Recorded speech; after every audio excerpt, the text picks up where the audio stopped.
L'éditorial du Figaro. Donald Trump en Iran, de l'art du deal à l'art de la guerre, par Patrick Saint-Paul. Un temps affiché pour justifier sa guerre en Iran, l'intention était louable, faire tomber les mollahs. Depuis son avènement, le régime iranien persécute son propre peuple, promet de rayer de la carte Israël et menace la sécurité régionale. Depuis la révolution de 1979 et l'humiliation de la crise des otages à l'ambassade américaine, tous les prédécesseurs de Donald Trump ont eu la tentation d'abattre le régime anti-américain de Téhéran. Après avoir étudié les options militaires, tous se sont finalement ravisés, pour une raison que Donald Trump, grisé par sa victoire éclair au Venezuela, a choisi d'ignorer, chance de succès trop incertaine. Concepteur de l'art du deal et chantre de la paix par la force, Trump pensait réussir là où ses prédécesseurs ont reculé. Là, l'art de la guerre dans la poudrière du Moyen-Orient est plus complexe qu'une partie d'immobilier à New York. N'est pas Sun Tzu qui veut.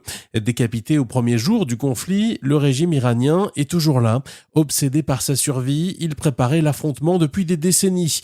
Pour contrer la fureur épique du président américain, il a fait monter les enchères, provoquant un embrasement au Moyen-Orient. Surtout, il a compris qu'il pouvait mettre à genoux l'économie mondiale en bloquant le détroit d'Ormuz. Ce n'est pas la bombe atomique, mais une arme redoutable. Trump découvre à ses dépens les réalités géopolitiques du Moyen-Orient. Le président américain fait les frais de sa méthode. Il a ignoré les canaux diplomatiques traditionnels, préférant s'appuyer sur un petit cercle de fidèles. Leur absence complète d'expérience dans le domaine des relations internationales est pour le moins handicapante face aux madrés négociateurs iraniens. Trump gaspille ses cartes ou se fait déborder par son allié Benjamin Netanyahou.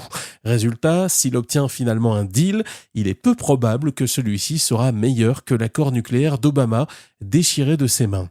La menace plane d'un nouveau conflit gelé ou d'une guerre sans fin, et le régime iranien semble plus solidement installé que jamais. Obnubilé par le déclin de l'Amérique, la Chine n'en espérait pas tant.